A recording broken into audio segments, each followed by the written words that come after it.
बिस्मिल्लाहिर्रहमानिर्रहीम। मैं हूं doctor Khan, professor of physics, career counsellor, guide, life coach, master trainer, academic and administration. इस video में हम बड़े अहम मौजूद बात करने वाले हैं। इसका टॉपिक है ग्रेविटेशनल वेव्स। ग्रेविटेशनल वेव का आइडिया आइंस्टाइन ने जनरल थ्योरी में दिया था, जो उसने 1915 में पेश की थी। और उसका कहना यह था कि बेसिकली ग्रेविटी की उसने नई डेफिनेशन की थी कि ग्रेविटी जो है वो रिपल्स होते हैं, यानी कर्वेचर होता है 4 डायमेंशन में। 4 डायमेंशन में 3 डायमेंशन जो हैं वो हमारी स्पेस की हैं और एक टाइम की है, जिसको स्पेस टाइम कर्वेचर का नाम देता था। और यही जो है कर्वेचर जो है ये फिर रिपल की शक्ल में ग्रेविटेशनल वेव जो है उसका बायस बना। तो इसमें मौजूद में हम बात करने वाले हैं कि उसका आइडिया किस हद तक सही है और क्या ये डिटेक्ट हो चुका है या नहीं हो चुका। फिर आगे दूसरी किसी वीडियो में बात करूँगा इसका फ़ायदा क्या है या नुकसान क्या है। इसके पीछे जो हिस्ट्री ये थी, उसका कहना ये है कि जब स्पेस से कोई भी मैटर पार्टिकल जो है वो गुजरता है, जो कि जनरल थ्योरी जो है ये हैवी जो एक्सीलरेटर पार्टिकल के लिए बात कर रहा है, यानी हैवी मैसेज के लिए इनकी velocity comparable to velocity of light होती है। तो अगर वो इंटरेक्शन जो है वो वीक है तो फिर न्यूटन लॉ ऑफ ग्रेविटेशन इस्तेमाल होता है। और इसी की वो मिसाल ऐसे ही है जिससे पाउंड में हम कोई पत्थर का टुकड़ा फेंकें तो पाउंड में रिपल जनरेट होते हैं। उसका कहना यह है कि स्पेस से जब कुछ भी गुजरती है तो वो अब इससे फिर ये 4 डायमेंशन स्पेस जो है इससे इंटरेक्ट करती है, तो वहाँ भी वो रिपल जनरेट होते हैं। जैसे पाउंड में है तो पाउंड को आप स्पेस समझ लें और जो पत्थर का टुकड़ा है उसको आप मटेरियल पार्टिकल समझ लें। तो ये उसका आइडिया था।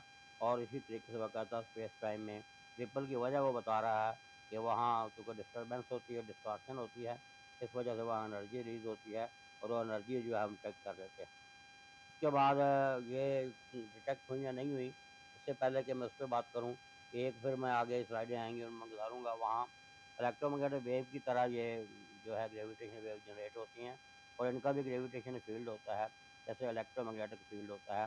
फ़र्क ये है कि इलेक्ट्रोमैग्नेटिक वेव जो हैं वो जब एक्सीलरेटेड चार्जेस की वजह से पैदा होती हैं और स्पेस से पास हो जाती हैं, जबकि ग्रेविटेशनल वेव जो हैं ये एक्सीलरेटेड मास की वजह से पैदा होती हैं और ये स्पेस से पास तो नहीं होती, बल्कि स्पेस में ऑसिलेशन पैदा करती हैं और वो उसी ऑसिलेशन की वजह से रिपल्स पैदा होते हैं जिनको हम डिटेक्ट करते हैं।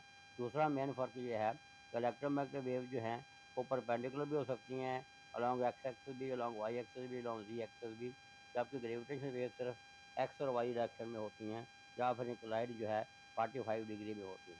अब ये डिटेक्ट हुई या नहीं हुई, उसका जवाब हाँ डिटेक्ट हो गई हैं। अब कुछ स्लाइडें मैं गुज़ारता हूँ जो बातें मैंने की हैं। और डिटेक्ट होने में एक वाक़या आया जो आगे स्लाइडों में आपको बताऊँगा कि 2 ब्लैक होल थे, छोटे ब्लैक होल जो हैं, जब वो एक-दूसरे के करीब आए तो इतनी ह्यूज इंटरेक्शन हुई, वो दोनों मर्ज होके एक बहुत बड़ा ब्लैक होल बन गया और जहाँ ये वाक़या रूनुमा हुआ था, वहाँ पे रिपल जनरेट हुए, यानी एनर्जी रिलीज़ हुई। उस एनर्जी को LIGO की मदद से डिटेक्ट कर लिया गया। ये 2015 में इनकी डिटेक्शन हो चुकी है। अब ये स्लाइडें जो है इससे पहले कि मैं LIGO की तफसील पे आऊँ, ये स्लाइडें आपके सामने आ रही हैं।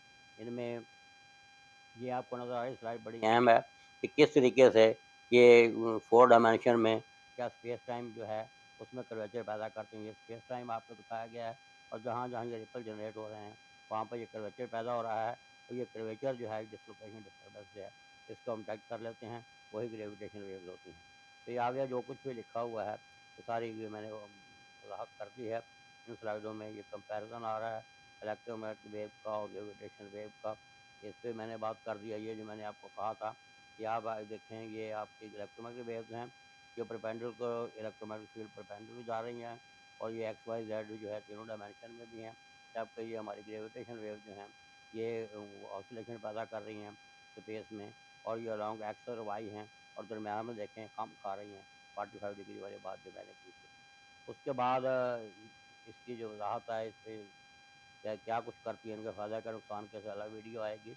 ये भी एक वर्जन है कि किस तरीके से स्पेस में ये जनरेट हो रही हैं। ये जो रिपल जनरेट हो रहे हैं उसकी मिसाल है। ये भी उसकी वर्जन है कि एक्स और वाई में दरमियान में कैसे ये सारे रिपल की एग्जांपल्स आ रही हैं और इसकी मैंने बड़े सादा लफ्ज़ों में वज़ाहत कर दी है। ये 2 मेजर फ़र्क जिनकी मैंने बात की थी कि इलेक्ट्रोमैग्नेटिक वेव में और ग्रेविटी में होते हैं। इलेक्ट्रोमैग्नेटिक वेव जो है डिटेक्ट कैसे होती हैं, ये कैसे होती हैं। इनके आगे जो है वजाहत मैं कर चुका हूँ। ये भी ग्रेविटेशन वेव की मुख्तलिफ शक्लें हैं, ये फ़ज़ा में कैसे रिपल जनरेट हो रहे हैं। व्हर्लपूल की जो मैंने एग्ज़ाम्पल दी है ये बिल्कुल वही है, और ये भी सारी इसी की एग्ज़ाम्पल्स हैं। आगे जो है सिर्फ मैं सेटअप, ये वो सेटअप है जहाँ ये डिटेक्शन जो है हुई है, और ये देखें यहाँ कंप्रेशन और जो है रेयरफेक्शन हुए हैं, यानी वो वेव जो है वो ऑटो फेज़ हुई हैं। ये आगे इसका ये जैसे अर्थ को कॉन्टैक्ट करते हैं वैसे ही इसका है वाक़या कि ये रेडिएशन पैदा हुई। ये वो सेटअप है जहाँ वो डिटेक्ट हुई हैं, और ये इसकी सादा वर्शन है LIGO की, यानी लेज़र इंटरफेरोमीटर जो है ग्रेविटेशन ऑब्जर्वेटरी में जो लगा हुआ है। और ये यहाँ जो है आगे देखा है कब डिटेक्ट हुई, कब कैसे, इसकी एक और वर्जन है, और ये वो सारा बातें जो मैंने की हैं। और ये LIGO में अब डिटेक्ट कैसे हुआ है, ये बड़ा सादा प्रिंसिपल हमने इस्तेमाल किया है, उसकी मैं थोड़ी सी वजाहत कर दूँ। बाकी चीज़ें तो मैंने आपके सामने वजाहत कर दी है। LIGO में हम करते क्या हैं कि लेज़र लाइट जब हम डालते हैं तो स्पेस में जब उसको रखा होता है ऑब्जर्वेटरी में जहाँ, उसमें क्या होता है कि दरमियान में हमने 45 डिग्री पे जो है एक प्लेट रखी होती है। प्लेट वो जो है वो लेज़र लाइट को 2 हिस्सों में तकसीम कर देती है। तो लेज़र लाइट 2 पाइप से गुजर के फ़ज़ा में जाता है। अगर फ़ज़ा में जैसे कि ये इवेंट हुआ है, अगर ये इवेंट हुआ है, इसने रिपल जनरेट किए हैं, तो फिर जब वेव्स वापस आएँगी तो वो ऑटो फेज़ हो जाएँगी, हमें डिस्ट्रक्टिव इंटरफेरेंस मिलेगा। अगर फ़ज़ा में जो है ये वाक़या हुआ है, लेकिन वहाँ में ग्रेविटेशनल वेव जनरेट नहीं हुई, तो वो वेव्स जो हैं उनके फेज़ पे कोई फ़र्क नहीं पड़ेगा, वो इन फेज़ होंगी, और वहाँ पे वापसी पे जो हमें जब वापस में मिलेंगी, हमें जो इंटरफेरेंस पैटर्न मिलेगा, वो कंस्ट्रक्टिव इंटरफेरेंस होगा। तो इस केस में हमें डिस्ट्रक्टिव इंटरफेरेंस मिला। इससे साबित ये हुआ कि ये जो वाक़या हुआ है 1915 में, तो वहाँ ग्रेविटेशनल वेव जनरेट हुई, यानी रिपल जनरेट हुए, एनर्जी रिलीज़ हुई, जिसकी वजह से वो दोनों वेव्स आउट ऑफ फेज़ हुईं, और डिस्ट्रक्टिव इंटरफेरेंस जो है उसका काज़ बनी। तो ये मैंने कुछ बातें की हैं ग्रेविटेशनल वेव के बारे में। उम्मीद है आपको समझ भी है, बड़ी सादा लफ्ज़ों में मैंने बात की है। आप इस उम्मीद के साथ आप इनको कमेंट भी करेंगे, लाइक भी करेंगे, सब्सक्राइब भी करेंगे। मुझे आपके कमेंट्स का इंतज़ार रहेगा। Thank you very much. अल्लाह हाफ़िज़।